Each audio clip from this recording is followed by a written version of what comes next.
What's up, guys? Welcome back to Volts Comics some more. I'm Alex, and sorry to leave you hanging the other day with that cliffhanger, but now I'm going to explain what I mean, or what I meant about the Red Goblin killing Spider-Man, but not Peter Parker. So basically, the Red Goblin, this is from the insert from the Spider-Man number 800. Spider-Man's greatest enemy, Norman Osborn, the Green Goblin, has merged with Spider-Man's most terrifying enemy, Carnage, to become the Red Goblin. This merciless monster kidnapped and tortured Peter's recent confidant, J. Jonah Jameson, who slipped up, revealing Spider-Man's secret identity. When Peter found himself face-to-face with the Red Goblin, he left the fight so injured he couldn't walk. Some of Spider-Man's best friends and allies, Miles Morales, the Human Torch, Silk, and Clash, jumped in to help, but the Red Goblin seems to have no weaknesses, and Spider-Man and Spidey's friends were nearly killed. The only thing that saved them was the healing touch of Flash Thompson, Agent Anti-Venom. This touch also turned out to be the only thing that seemed to hurt the Red Goblin. Flash used almost all his special ability to heal Peter's injured leg, knowing Spider-Man is their only hope. So, Peter Parker is suited up and ready to fight the Red Goblin with everything he's got, or go down swinging. So pretty much what happened in last issue was that when Peter broke his leg, or when the Red Goblin broke his leg, he ended up not being able to, well, like you said, to walk, but the Red Goblin had said that he would let him live, and let his family live, and everything, and let all of his friends live, if he would stop being Spider-Man. Peter Parker agreed to this, and got together this group of people, Clash, Human Torch, Silk, Miles Morales, and Agent Anti-Venom, to fight the Red Goblin, and this is pretty much how it all turned out. So, basically, Spider-Man decided to put on the suit again, and tried to reason with the Red Goblin, saying that, well, the reason why I put on the suit was because of you breaking your promise, because he had ended up breaking his promise and hurting one of his friends, Harry Osborn, well, more accurately, Harry's son, Normie, and turned him into, well, he doesn't really have a name, but I guess you can kind of call him Kid Carnage. Or, okay, Goblin Child. But anyway, yeah, I'm still sticking with more of Kid Carnage, because he doesn't really have the Goblin serum. He more has the Carnage symbiote. But anyway, instead of nitpicking the name, of course the Red Goblin retaliates Spider-Man and ends up going after the people that he loves, such as MJ and his Aunt May. The kid was actually sent after Aunt May,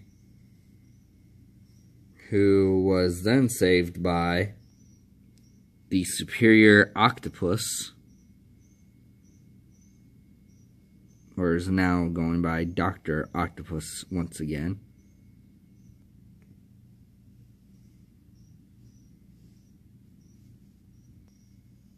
And J. Jonah Jameson, trying to right his wrong with exposing Peter Parker for who he was, sent Eddie Brock to look after MJ,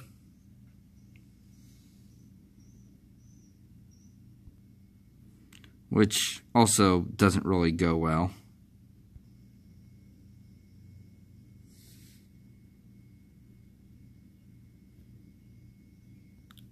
But Brock decides to give Spider-Man the symbiote, and if you think Deadpool Back in Black was any good.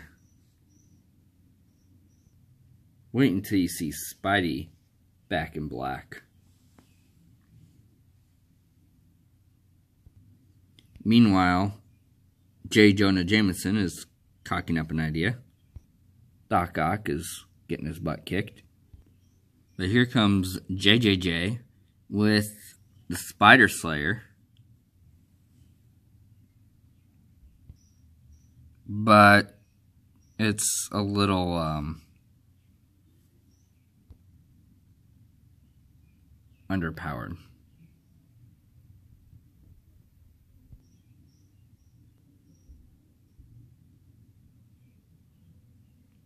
So as you see there, May has actually taken a couple hits. They want you to focus more on Doc Ock taking all the hits. But if you look down here, you see even more all over her arm there. It's just they both got hit, even though he tried to jump in the way of all those spikes. They still both got hit. Meanwhile, Harry is standing up to his father. Harry's son realizes that he knows what he's doing is wrong, goes against his grandfather. Grandfather tries to cut him out, but it's always Spidey for the win.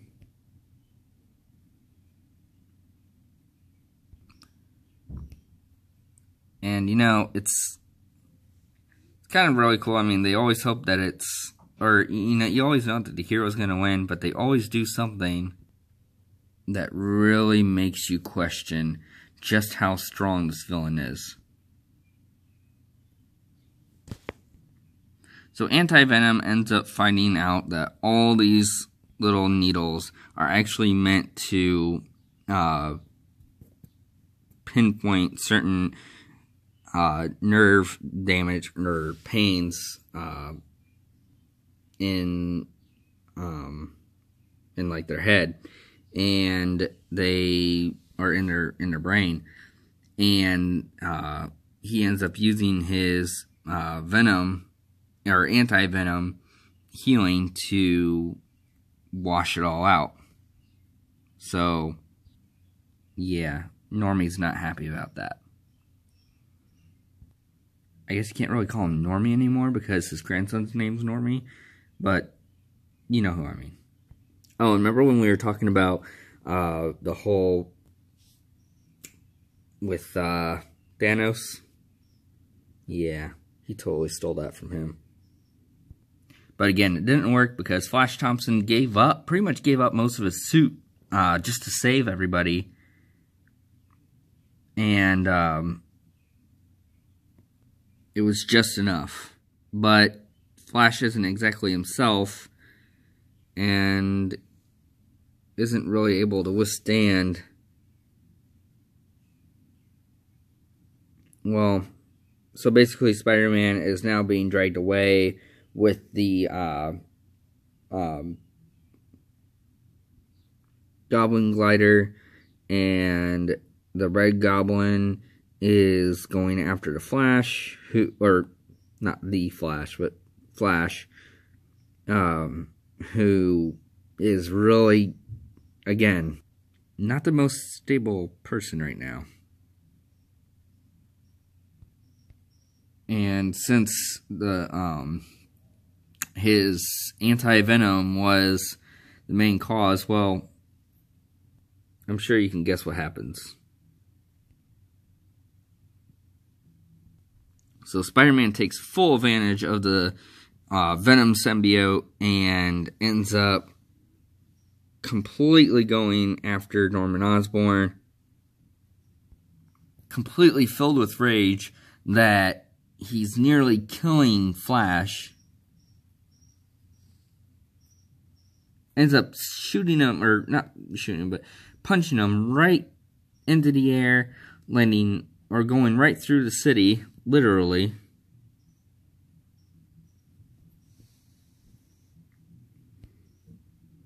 And here's something to pay attention to.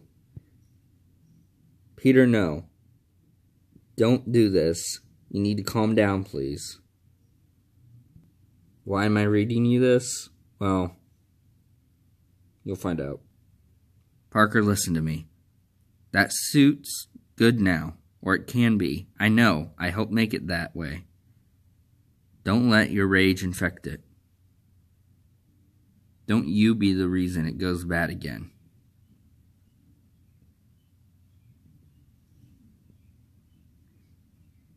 No time.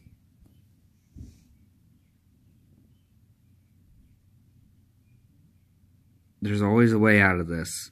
Has to be. Think. Is there enough anti-venom left to know?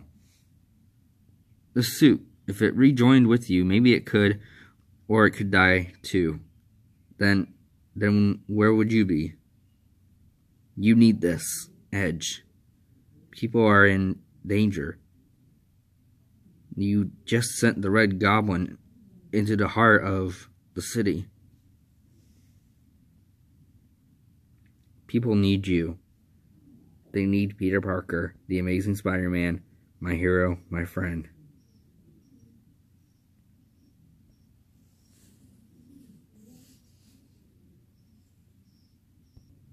So, needless to say, the reason why I wanted to read that is that is his last final words. This is I guess it's just a spoiler alert. Sorry about that, but anyway, the Flash, or why do I keep saying the Flash? And I keep ruining that moment. So, anyway, he dies. But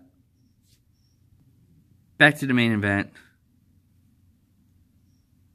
As I said, he was being thrown literally through the city. As you can imagine, Peter Parker is not that happy that the Red Goblin actually killed one of his friends. One of his oldest. I mean, Flash Thompson has been there since the days of Stan Lee. So it's kind of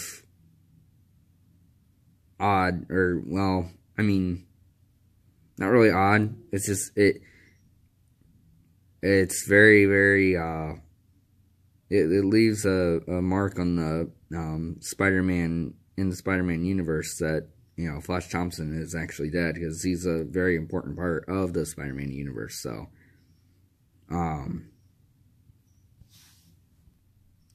but just a moment here, they do end up giving him a proper send-off here.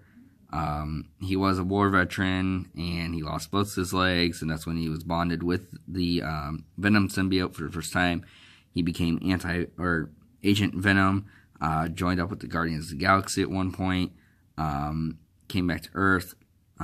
Eddie Brock took the suit back, and later on, Flash Thompson would become the Agent Anti-Venom, which was very, very close to this series, or to this storyline. So he really was an Agent Anti-Venom very long, considering how long he was with the original Venom suit. So,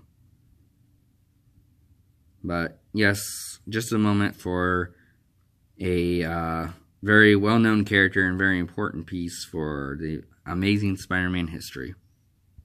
And now, back to your regular scheduled programming. So, Red Goblin's loose, and obviously, that's not a good thing. But Spider-Man's here to save the day.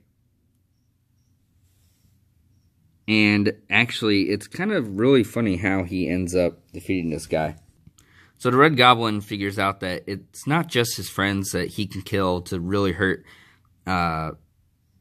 Spider-Man. It's, well, everyone.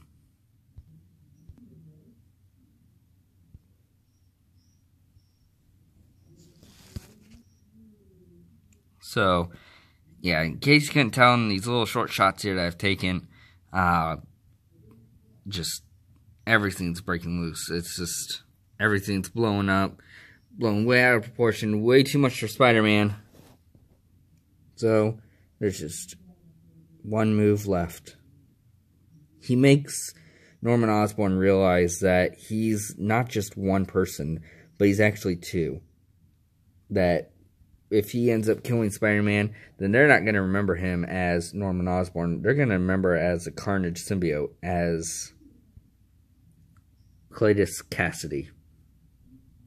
So they each rip off their suit,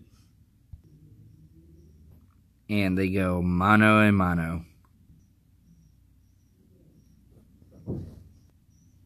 So it's the Amazing Spider-Man versus the Green Goblin. The most classics of all classic showdowns, next to Batman and the Joker. Which I know that can be debatable, but anyway. Let me know in the comments below who you guys think is the most notorious villain versus superhero team. Is it Spider-Man versus Goblin? Is it Batman versus Joker? Is it whoever? Iron Man versus Whiplash? Captain America versus Red Skull? Wonder Woman versus Cheetah? Anyone ever? Who do you think is the most notorious, or who's your favorite? So, back to the story.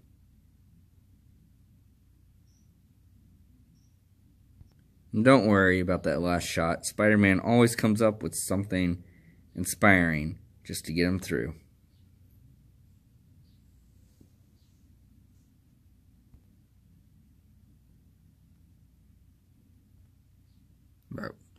Talking about courage and sacrifice. Something to fight for and something to live up to.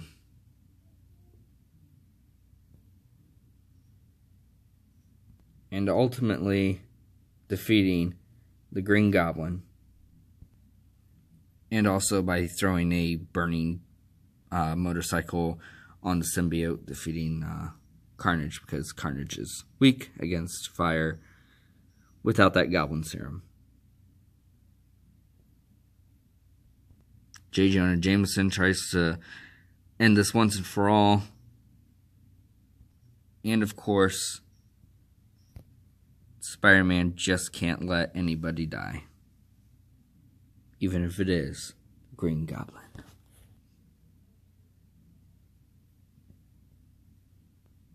Because I could, that meant I had to. And of course, his great power, there must also come great responsibility. And he adds on to everyone, even the worst of us. The end. No, wait, there's a little more. Other than the faithful goodbye, which we've already discussed and talked about, there's also the return of Harry Osborn, where they get that nasty symbiote out of his son for now. And Norman Osborn has just gone crazy. Doesn't know who he is, doesn't know a whole lot.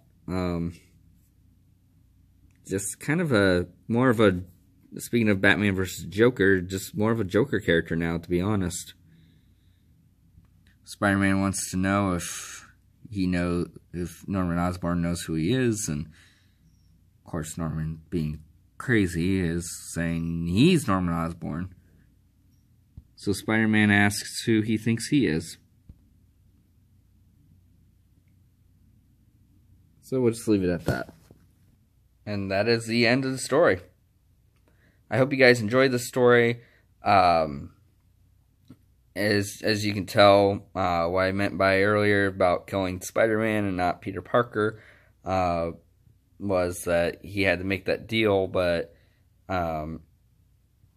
when his friends really needed him, he ended up having to break that deal, saving the day, and just being friendly neighborhood Spider-Man. And they made quite a few variant covers for number 800.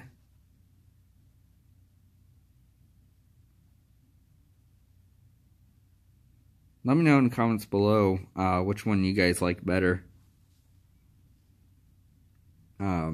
But for me, it was really kind of hard to choose. They had a lot of more classic designs. If you guys notice any of them.